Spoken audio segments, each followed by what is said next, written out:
Bismillahirrahmanirrahim. Assalamualaikum warahmatullahi wabarakatuh. Alhamdulillah. Assalatu wassalamu ala asrafil anbiya wal mursalin wa ala alihi ajma'in ma ba'du. Rabbi shrah li sadri wa yassir li amri wahlul 'uqdatam min lisani yafqahu qawli. Kita berjumpa lagi di mata kuliah kita tentang Internet of Things ya. Hari ini kita akan melanjutkan materi pembelajaran kita, yaitu kita akan masuk lagi lebih dalam kepada komponen apa saja penyusun Internet of Things. Oke, baik. Ya, oke. Kita masuk kepada elemen dari Internet of Things itu apa saja sih, ya? Oke, ini secara umum, ya. Targetnya nanti setelah mengikuti perkuliahan ini, Anda akan dapat mengidentifikasi komponen-komponen penting dalam sistem IoT. Nanti kita akan belajar tentang sensor, aktuator, device, atau kita sebut dengan things nanti ya.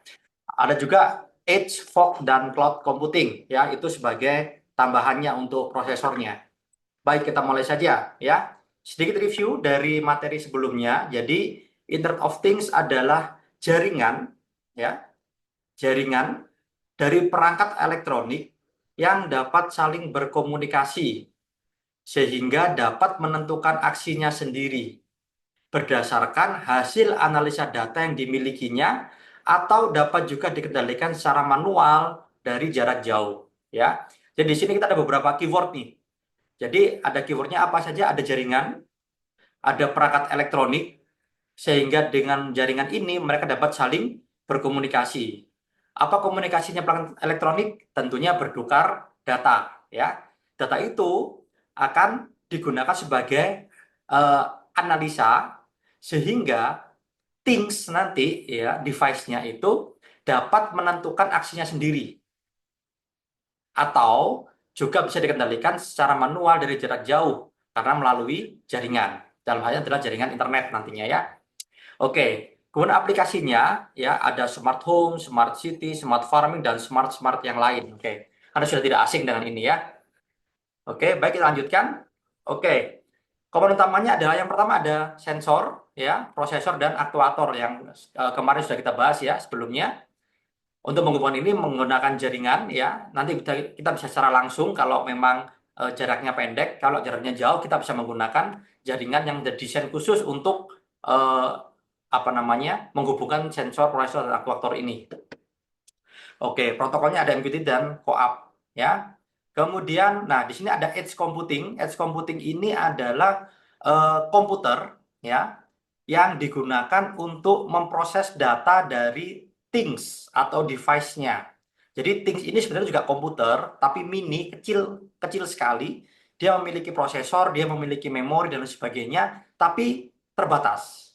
Ketika datanya banyak, maka dia nggak mampu untuk menganalisa sendiri. Maka kita butuh bantuan komputer lain yang letaknya ada di tepi dari jaringan IoT itu. Disebut dengan edge computing. Bentuknya seperti apa? Bentuknya macam-macam. Bisa bentuknya komputer biasa, laptop, dan sebagainya. Yang pasti dia berhubungan langsung dengan perangkat IoT melalui jaringannya. Berhubungan langsung ya keywordnya ya. Oke. Kemudian ketika edge computing ini dia tidak mampu lagi memproses datanya, maka kita bisa manfaat namanya fog computing.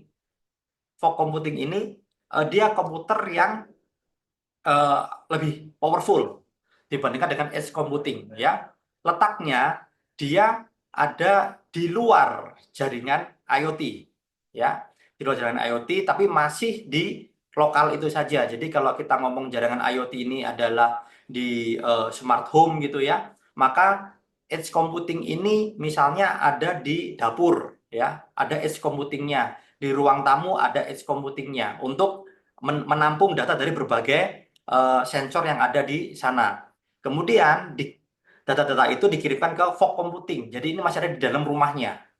Ada komputer utama yang memproses data-data tersebut. Nanti dia akan memutuskan, oh ternyata lampu dapur perlu dimatikan. Oh ternyata lampu teras perlu dimatikan. Nah, itu ada algoritmanya. Nanti di sini di fog computing, ya. Kemudian kalau memang fog computing ini tidak mampu atau kita perlu melihat datanya secara real time dari jauh, maka kita butuh yang namanya cloud computing ya. Jadi dengan cloud computing ini datanya akan diupload ke cloud, ke server kita yang ada di cloud. Nanti kita bisa menganalisa dari sana. Nah, nanti kita bisa mengkontrol jarak jauh dari sana. Oke. Ya, jadi ini tambahannya. Kalau kemarin hanya sensor, prosesor, aktuator, sekarang kita ada edge computing, ada fog computing, dan ada cloud computing. Oke, kita lanjutkan ya. Nah, sekarang sensor. Sensor itu adalah perangkat yang mendeteksi perubahan dalam lingkungan fisik, misalnya suhu, cahaya, kelembapan, dan sebagainya, dan mengubahnya menjadi sinyal listrik yang dapat dibaca oleh sistem IoT. Ya, jadi dia untuk mendeteksi perubahan, kita mengambil data dari lingkungan fisik, ya, yang umum dipakai nanti ya, biasanya di project IoT itu sensor suhu dan kelembapan, DHT11, DHT22, gitu ya. Kemudian sensor cahaya, biasanya pakai LDR. Kemudian sensor gerak, pakai PIR, dan masih banyak lagi sensor yang lain untuk proyek-proyek IoT ya.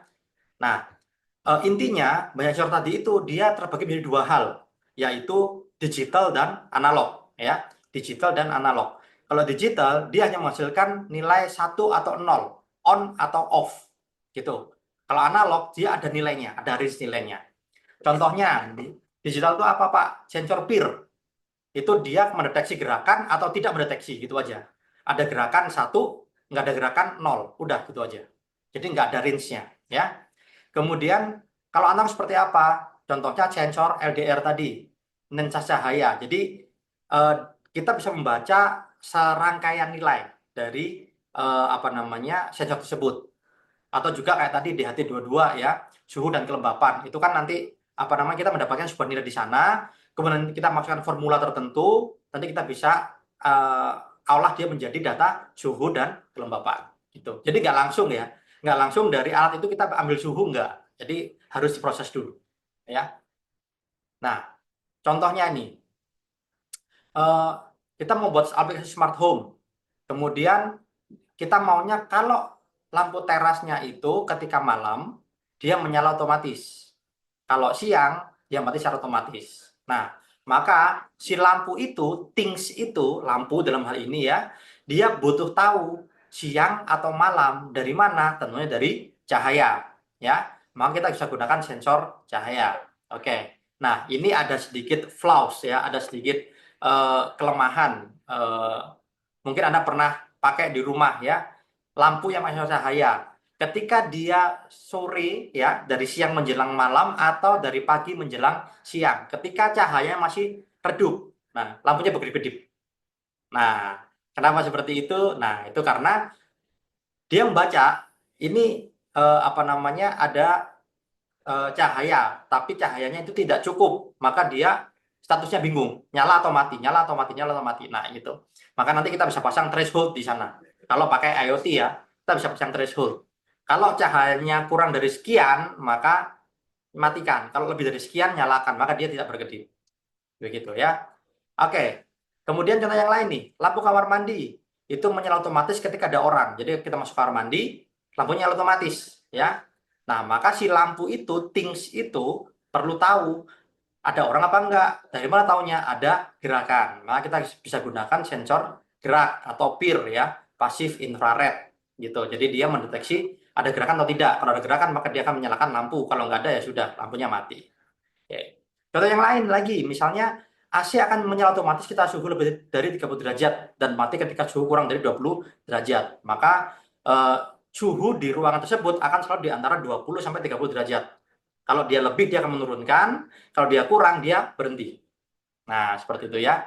Nah, bagaimana AC ini, things ini dalam hal ini adalah AC, tahu suhu udara saat ini berapa, maka gunakan sensor suhu udara. Nah, seperti itu ya. Jadi itu gunanya sensor untuk membaca perubahan yang ada di lingkungan kita. Kita baca, kemudian menjadi sebuah data, datanya kita baca menggunakan prosesor atau things atau alat tadi. Ya. Nah, oke, sekarang kita ngomong tentang things-nya ya. Things-nya itu adalah penghubung antara sensor dan aktuator ya. Jadi dia dalam memproses data secara sederhana. Dia punya CPU, dia punya RAM, dia punya input output, tapi kecil, terbatas ya. Maka biasanya kita fungsikan dia hanya untuk fungsi spesifik. Misalnya kita gunakan dia untuk mengkontrol lampu, ya sudah lampu saja. Kalau kita gunakan untuk lampu dan saklar misalnya, nah itu bisa jadi dia sudah nggak mampu. Tapi tergantung ya, nanti kita pakai things yang jenisnya apa. Nah, gitu ya. Ada banyak sekali ya. Ini yang banyak digunakan ya. Ada Arduino series ini, ada Uno, Leonardo, Mega dan sebagainya. Nanti Anda bisa baca sendiri tentang masuk aja Mas. Anda bisa baca sendiri tentang apa namanya Arduino Arduino ini ya. Kemudian nanti juga Anda akan sering menggunakan Node MCU ya. Node MCU ini kayak Arduino tapi dia lebih kecil. Dia jalan di 3,3 volt. Kalau tadi Arduino kan 5 volt. Kalau ini 3,3 volt. Tapi dia udah punya WiFi di sini. Enaknya Node MCU dia sudah punya WiFi. Jadi Anda bisa menghubungkan ke WiFi Anda. Tapi kecil prosesornya ya. Kemudian ada lagi yang namanya Raspberry Pi. Raspberry Pi ini mini system. Anda udah belajar di mata kuliah sistem komputer ya. Nah, ini kayak komputer. Dia punya input output adalah di sini ada port LAN-nya, ada USB-nya, ada HDMI-nya, ada Type-C-nya, ada apa LAN out-nya ya untuk speaker dan lain sebagainya. Ini udah komputer ini, tapi dia kecil. Nah, biasanya pada proyek IoT itu Raspberry Pi difungsikan sebagai apa namanya edge computing-nya ya, sebelum dilempar ke fog computing. Oke, alternatifnya ada apa lagi? Ada BeagleBone, ada Orange Pi, ada banyak sekali ya alternatifnya.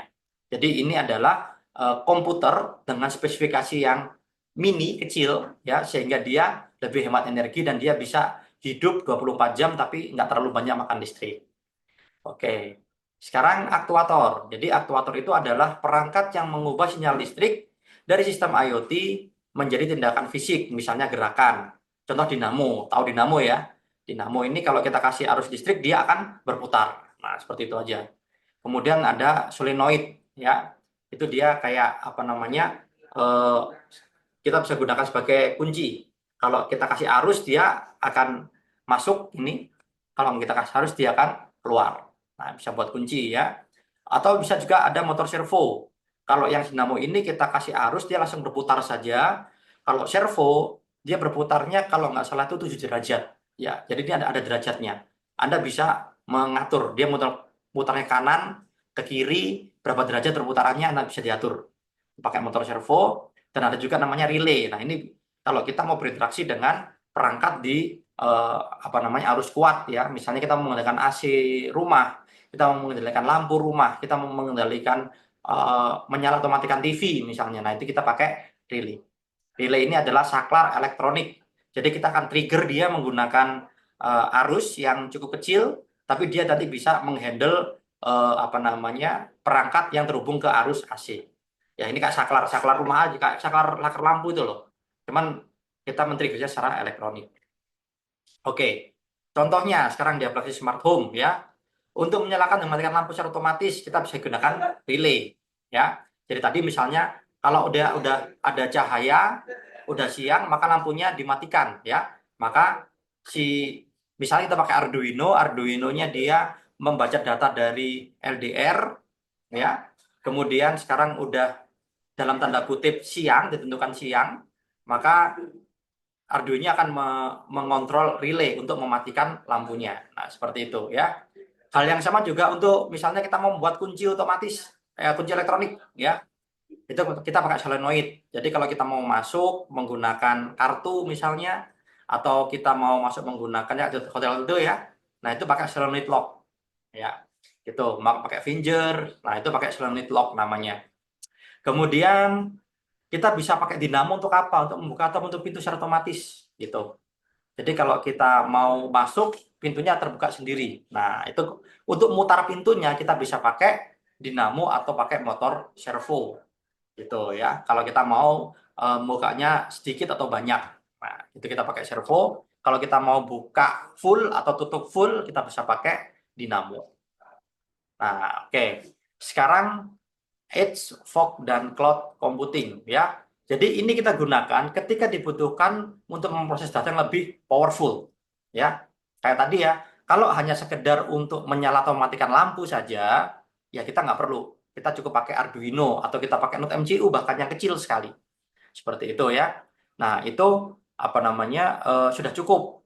Tapi kalau kita mau mengendalikan lampu serumah, nah itu kita perlu edge computing ya. Jadi data dari lampu teras, data dari lampu kamar mandi, data dari lampu dapur, lampu kamar, lampu ruang tamu dan sebagainya dikirim ke edge computing. Tadi contohnya ada Raspberry Pi biasanya ya. Nah, itu jadi dia terhubung secara langsung dengan jaringan IoT ini. Secara langsung ya. Jadi dia bisa menerima data secara langsung, kemudian dimungkinkan di edge computing ini dilakukan komputasi, dilakukan perhitungan tertentu. Misalnya kita kasih algoritma tertentu untuk menentukan, oh sekarang lampu ruang tamu waktunya dimatikan, oh sekarang lampu teras waktunya dimatikan. Nah, itu masih mungkin pakai edge computing. Tapi kalau sudah banyak datanya, maka nanti perangkat edge computing kita yang kayak tadi saya sebutkan Raspberry atau BeagleBone itu mungkin dia nggak mampu lagi memprosesnya ya dalam jangka panjang ya. Maka kita perlu namanya fog computing. Jadi dari edge computing dia dilempar lagi ke fog computing gitu. Bentuknya bisa kayak komputer yang ada di lokal di rumah Anda gitu. Karena dia komputer, dia resource lebih bagus, lebih baik ya, maka dia bisa memproses data lebih powerful, lebih banyak bisa diproses sama daya datanya gitu. Kemudian, tapi ini fog computing ini ada di lokal komputer Anda. Bagaimana jika Anda ingin memonitor rumah Anda dari jauh, ya? Maka datanya harus kita upload ke cloud. Nah, disitulah kita baru butuh yang namanya cloud computing, gitu. Kita bisa upload ke cloud, kita bisa apa namanya analisa datanya. Karena cloud computing itu dia resource-nya dalam tanda kutip adalah unlimited, kita bisa menambahkan prosesor semau kita bisa menambahkan memori semau kita, asalkan bisa bayar ya. Nah, itu apa namanya bisa kita gunakan analisa di cloud juga gitu. Cuman karena cloud itu ada di luar jaringan IoT kita, maka perlu waktu untuk menerima data dari IoT-nya, kemudian mengolah datanya menggunakan algoritma tertentu dan melakukan aksinya. Nah, itu akan butuh delay agak lama kalau kita pakai cloud computing. Cuman enaknya karena dia di cloud, kita kalau kurang misalnya, oh ternyata storage-nya kurang, tambah lagi nggak masalah. Begitu ya. Jadi itu ketika nanti untuk pemrosesan datanya. Oke, contohnya seperti ini ya. Jadi kita punya smart lamp, kemudian smart temperatur, smart AC, smart smart yang lain ya. Datanya dikirimkan ke edge computing. Ini Raspberry-nya. Kemudian ketika edge computing ini kita rasa sudah tidak mampu lagi untuk memproses data itu, maka kita bisa gunakan fog computing. Ini komputer yang ada di rumah Anda ya.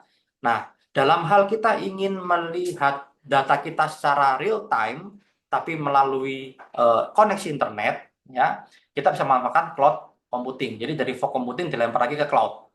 Nah, itu nanti kita user kita pakai aplikasi bisa connect ke cloud-nya saja. Jadi kita nggak perlu connect ke fog computing-nya.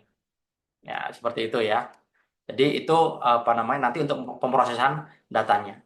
Jadi kesimpulannya adalah di IoT terdapat beberapa komponen utama, yaitu device atau things tadi, ya bisa berupa lampu, bisa berupa AC, berupa TV, berupa perangkat elektronik apapun, kulkas kayak kompor dan lain sebagainya. Itu bisa kita jadikan dia sebagai things, ya.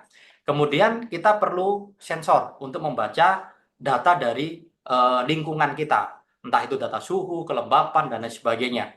Kemudian kita juga perlu aktuator untuk melakukan aksinya. Misalnya, oh kompor udah panas, perlu dimatikan secara otomatis.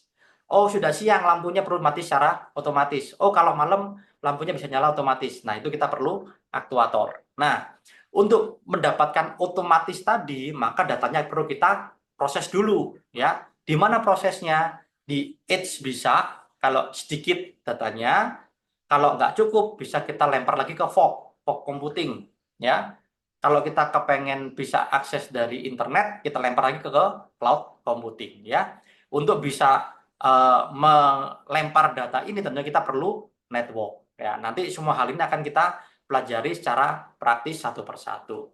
Oke, baik demikian untuk materi untuk kali ini ya. Ini sebagai pengantar saja, mungkin masih agak boring, tapi setelah ini kita akan langsung mulai mensimulasikan, kemudian kita akan mempraktekkan dan kita akan bikin project tentang IoT ya.